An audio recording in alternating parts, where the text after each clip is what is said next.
Já sentiu que por mais que se esforce, parece que nunca é suficiente? Ou que o medo de errar impede de avançar? Se sim, então este episódio é para si. Neste 14º episódio de Pensar com o Coração, vamos falar sobre a relação entre a ansiedade e o perfeccionismo.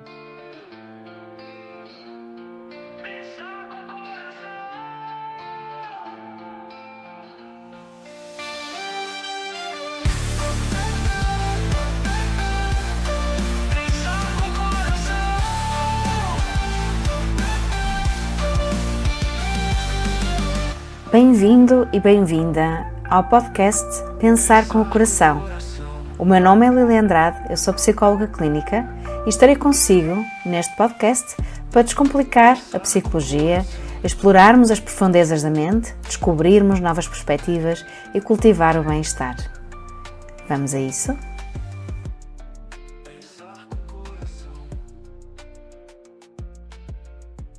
Muitas vezes o ser-se perfeccionista é considerada uma qualidade. É alguém que gosta de fazer bem, gosta das coisas perfeitas, direitas, sem erro, e que prima pela qualidade. E está tudo certo.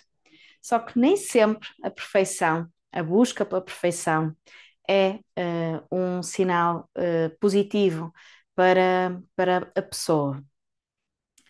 Esta busca pela perfeição torna difícil saber parar, torna difícil aceitar que falhamos, que o erro faz parte deste processo. Ser perfeccionista torna difícil acolher o processo. Portanto, o que importa é o resultado, é estar de forma isinha. E mesmo quando o resultado acontece, há sempre um defeito, há sempre algo que eu podia ter feito mais. Não existe este saborear do resultado final, mesmo depois de um processo exigente, desafiador, não existe esse aproveitar, mesmo quando o reconhecimento está por toda a parte. E, portanto, a pessoa rejeita porque faltou ali aquele ponto, podia ter feito daquela forma, se tivesse mais tempo, teria tido a oportunidade de investigar mais, de aperfeiçoar mais, então nunca usufrui. E muitas vezes isto traz ansiedade, porque eu olho para aquilo a que me proponho e sinto que nunca vai ficar bem e fico preocupado, fico vigilante e tenho medo, não é, do que poderão dizer se eu não conseguir portanto o nível de exigência acaba por ser muito elevado e parece que nunca chega aquilo que eu faço, então isso aumenta esta hipervigilância, aumenta a tensão, aumenta a frustração, muitas vezes os elevados níveis de stress e, portanto, promove aqui uma menor qualidade de vida no dia a dia. E muitas vezes este medo de errar, esta dificuldade em acolher o erro e de ter que estar tudo perfeito, muitas vezes move as pessoas de sequer avançar. Porque se é para falhar, se é para ter ali algum aspecto que não fica tão bem, então eu nem sequer me permito arrancar. E porque o medo de falhar, o medo de ser avaliado negativamente, é tão alto, não é? Que eu prefiro manter-me seguro, segura, em não fazer do que fazer e ser confrontado com as falhas. E isso ser apontado, então esse é o pior cenário e existe uma proteção.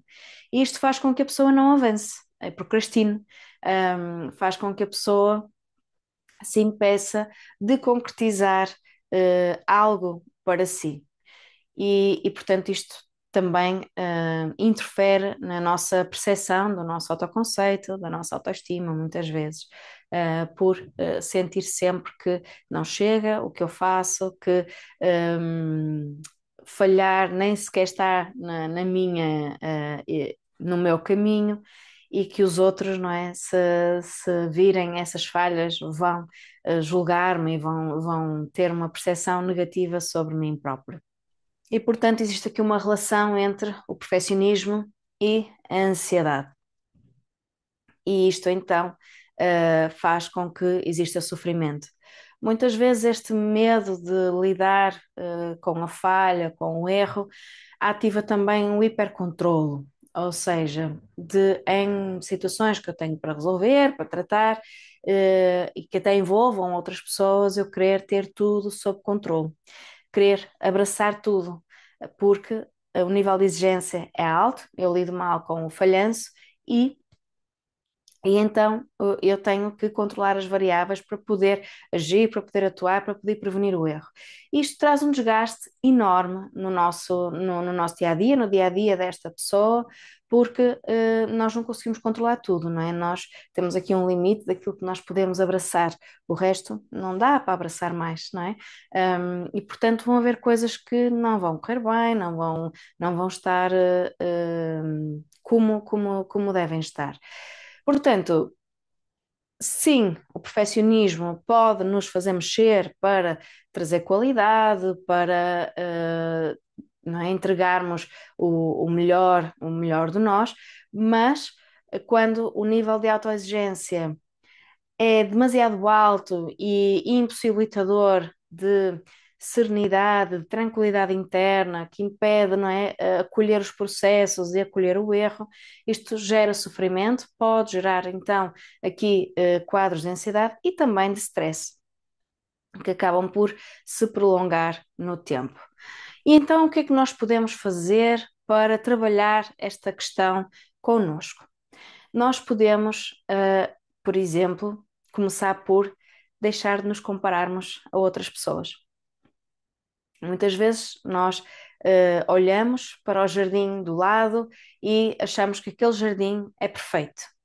E queremos, como somos altamente exigentes, queremos que o nosso seja tanto ou mais perfeito do que aquele jardim. E vamos fazendo estas comparações. E é importante lembrar que nós comparamos-nos sempre com quem está num patamar que nós achamos que está acima do nosso. E, portanto, vamos achar sempre que estamos aquém. E isto vai estimular o pensamento de exigir mais e mais e mais. Parece que eu nunca estou ao nível de alguém. E eu comparo-me hoje com A, mas se eu alcançar o nível de A, eu depois estou a comparar-me com B. Portanto, isto é um processo contínuo que não para e que as pessoas têm dificuldade em organizar dentro delas. Em segundo lugar, é importante trabalhar-se a relação com o erro. É importante percebermos que errar faz parte do caminho, faz parte do nosso processo de crescimento. Sem o erro não há aprendizagem. Não é? Nós podemos observar nos outros, está tudo certo, mas muitas vezes observamos nos outros os erros que nós depois aprendemos com eles e vamos aplicar a nós próprios. Mas também vamos falhar nesse caminho e está tudo certo. Falhar, o falhanço, é feedback, portanto, é informação que nós recebemos sobre algo e que podemos aprender e que podemos construir a partir dali. Não quero com isto dizer que devemos ser, de certa forma, levianos na forma como nós fazemos as coisas no dia a dia. Não é isso. Temos que ter responsabilidade naquilo que fazemos, e depois, dependendo da importância, não é, e do impacto nos outros, essa responsabilidade pode ou não aumentar. Mas é importante nós também acolhermos a imperfeição humana. Falhar faz parte. Então, aprendermos a colher o erro. Ninguém gosta de falhar, ninguém acorda, ninguém sai de casa a pensar, eu hoje vou falhar o dia todo, vou estar sempre a falhar de propósito. Ninguém faz isto e, portanto, nós falhamos porque acontece. E olharmos para nós de uma forma mais compassiva, mais compreensiva, ajuda-nos a lidar com o erro e podermos olhar para aquela situação e pensar: sim, falhei. Primeiro ponto, sim, falhei. Ok. E agora, o que é que eu posso fazer para lidar com as consequências deste meu erro? Então, lidar com as consequências desse meu erro e trazer para nós uma aprendizagem. O que é que eu posso retirar daqui para fazer de diferente mais à frente? Nós não somos máquinas e, portanto, e mesmo as máquinas têm sempre ali um desvio de erro, não é? Vejamos a inteligência artificial. Quantas mensagens nós escrevemos no chat GPT e percebemos que as contas estão erradas. E ele, desculpe, enganei-me. Portanto, até a inteligência artificial é falível, portanto, nós, enquanto seres humanos, vamos ser infalíveis, o tempo todo. Não, portanto, temos que acolher o erro como algo integrante no processo. E também é importante nós focarmos no processo e não apenas nos resultados, porque no processo nós também estamos muitas vezes em processo de autoconhecimento, também há conquistas que nós podemos saborear, já consegui avançar nesta etapa, na outra etapa, e não só olhar para a meta, e às vezes a meta ainda leva tempo até nós alcançarmos, então parece que estamos sempre em falta. Nunca mais chegamos lá, mas nós estamos a alcançar outras submetas pelo caminho. E se nós falharmos nesse processo, está tudo certo, porque é um caminho que nos permite fazer melhor e construirmos. Outro ponto importante que é, se eu falho neste processo, colher o erro, está certo, mas é importante olhar para o erro, não é? Também não pegarmos nisto agora no sentido oposto, não vou querer saber e continuo a errar e faço constantemente os mesmos erros. Não é esse o objetivo. Portanto, aqui o objetivo é sermos capazes de olhar para o erro e podermos ver o que é que então eu posso aprender com isto, o que é que eu poderia ter feito de diferente e o que é que eu posso fazer de diferente aqui para a frente, não é? E, e também olhar para nós, não é? Que recursos é que eu tenho que me podem ajudar daqui para a frente, o que é que eu preciso de desenvolver, olharmos também para o erro como uma excelente oportunidade de desenvolvimento e de fortalecimento interno. Já dizia Erik Erikson, não é? Crise gera desenvolvimento. Portanto, estes momentos de falhanço podem ser momentos de crise, maiores ou menores, que nos permitem depois evoluir e avançar. E para uma mente perfeccionista, estes exercícios são simples, parecem simples, mas na sua prática são desafiadores, porque é criar aqui um mindset possibilitador, um mindset diferente, sair daquele que está enraizado. Então vai ser com esforço, vai ser com prática, vai ser com consistência. E nesse processo, o convite é ser gentil, porque é um processo, ok? Não uma coisa que se adquire. Pronto, já está. Não, é um processo de construção, de aperfeiçoamento, e neste processo de aperfeiçoamento, a mente perfeccionista também precisa de aceitar aqui que é um processo, não é? Não tenho só que olhar para a meta. Portanto, este desafio interno. E gostaria só também de acrescentar um outro aspecto, que é muitas vezes, não é, estes perfis mais perfeccionistas alcançam patamares altos de desempenho, precisamente por este nível de exigência. O que lhes traz resultados e isto alimenta, claro que sim, isto alimenta este recurso, não é? Portanto, o perfeccionismo é algo que me faz alavancar, é algo que me faz alcançar resultados e tudo mais. Está tudo certo. No entanto, se causa prejuízo emocional, significa que a pessoa tem que encontrar aqui um ponto de equilíbrio. E muitas vezes, quando eu alcanço determinados patamares, o insucesso é visto como uma coisa, altamente ameaçadora, não é? O que é que vão pensar de mim, que no fundo diz respeito àquilo que eu já penso sobre mim, o que é que vão pensar de mim se eu, não mantiver aquele high standard, não é? Se eu não mantiver aquele padrão alto. Mas nós vemos nos profissionais de alto desempenho que nem sempre estão em alta e, portanto, há processos em que estão em crise, não é? Em que precisam de rever a sua performance e, portanto, têm que acolher, têm e aceitar que é uma construção, não é algo definitivo. O facto de, num período da minha vida, eu estar em alta e depois ter ali um período em que está a ser mais difícil, eu conseguir cumprir com aqueles high standards e manter aquilo que, no fundo, eu sinto que é esperado de mim, acolher como, ok, eu posso aprender, eu posso desenvolver-me, eu posso ir buscar mais recursos, eu posso ir buscar mais competências, eu posso abraçar este processo como um processo evolutivo. e suavizar a pressão que isso me coloca e suavizar a ansiedade que isso me traz e o stress que isso me gera. E, portanto, assim trazer qualidade de vida. E reforço que isto é um processo contínuo. Que podemos fazer connosco, em que precisamos trabalhar o nosso diálogo interno, sermos mais gentis, falarmos connosco como se estivéssemos a falar com uma pessoa que nós gostamos muito, relativizar, acolher o erro, falhar faz parte, reconhecer que esta autocrítica tem como uma intenção positiva pôr-nos aqui a alcançar aqueles patamares elevados, mas nós podemos negociar com essa autocrítica, podemos suavizar essa autocrítica, portanto, falar connosco de uma forma mais suave. Sim, é importante, poderia fazer melhor, mas neste momento são estes os recursos que eu disponho e eu estou mesmo a entregar aquilo que é melhor, aquilo que é o melhor. Eu aceito este resultado que eu alcancei e saborear as conquistas ao longo do processo também é importante. Portanto, já cheguei a esta meta. Ainda não ao resultado final, mas já cheguei a esta meta e o destaque de positivo desta meta foi que eu fui resiliente. Eu encontrei obstáculos e fui superar os obstáculos. Falhei no processo, mas procurei aprender com os meus erros. Portanto, levantar estes recursos, levantar estas aprendizagens, são também formas de acolher o processo e ir doseando o perfeccionismo.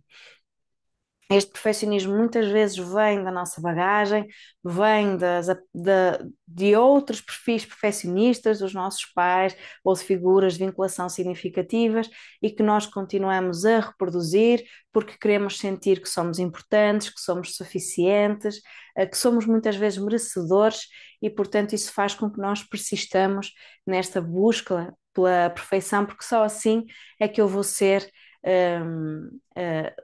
visto como alguém merecedor, vou ser visto como, ok, sou mesmo significativo e sou mesmo importante ou tenho valor. E por esse motivo a nossa bagagem muitas vezes está aqui a alimentar este perfeccionismo, que por sua vez também gera ansiedade e que é comum nós vermos pessoas ansiosas com quadros de pânico a terem aqui também altos níveis de exigência que depois, claro, tudo o combo, não é? Traz menor qualidade de vida. E num trabalho mais profundo, podemos tentar compreender de onde é que vem esta base, desta nossa necessidade da perfeição, pode nos ajudar a sermos compassivos, a negociar dentro de nós aquela que foi a nossa história, não é? Nós éramos só crianças, nós éramos adolescentes em desenvolvimento e, portanto, darmos a nós próprios aquele carinho, aquele afeto, aquelas palavras de incentivo e de acolhimento que nos ajudarão a suavizarmos este perfeccionismo no nosso dia a dia. E, portanto, o perfeccionismo é uma qualidade, traz ao mesmo tempo, nem sempre é uma qualidade, traz ao mesmo tempo problemas, desafios na nossa vida, estimula muitas vezes quadros ansiogénicos, intensifica o stress na nossa vida e, portanto, traz-nos a sensação de insuficiência, muitas vezes não nos promove a ação, ficamos ali paralisados portanto, tem um prejuízo na nossa vida. A boa notícia é que nós podemos trabalhar este perfeccionismo, portanto, reconhecê-lo, ter um diálogo compassivo, acolher o erro, evitar as comparações, olhar para o processo e não apenas para o resultado e encontrar dentro de nós recursos, forças, aprendizagens que nos vão ajudar a acolher também este processo e sermos gentis connosco, porque é um processo e tem as suas etapas, não é um momento em que se adquire, portanto, é um momento de construção e podermos celebrar, podemos saborear as conquistas desse processo. Nos próximos episódios, vamos continuar a falar um pouco sobre a ansiedade e alguns processos internos inerentes a este quadro, por isso mantenha-se aí desse lado e vemo-nos no próximo episódio e até lá, pense com o coração. Antes de terminar este episódio, gostaria de partilhar que no dia 27 de fevereiro, às 21h, vou realizar uma masterclass gratuita no YouTube dedicada ao tema Como ter uma vida mais leve.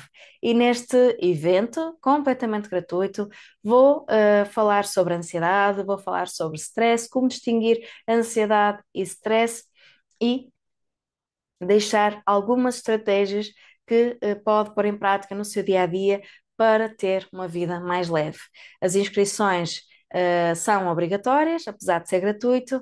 Podem encontrar o link nas nossas redes sociais, no Instagram, no Facebook, no LinkedIn e também na nossa newsletter e todas as informações serão disponibilizadas por essa via. Conto consigo.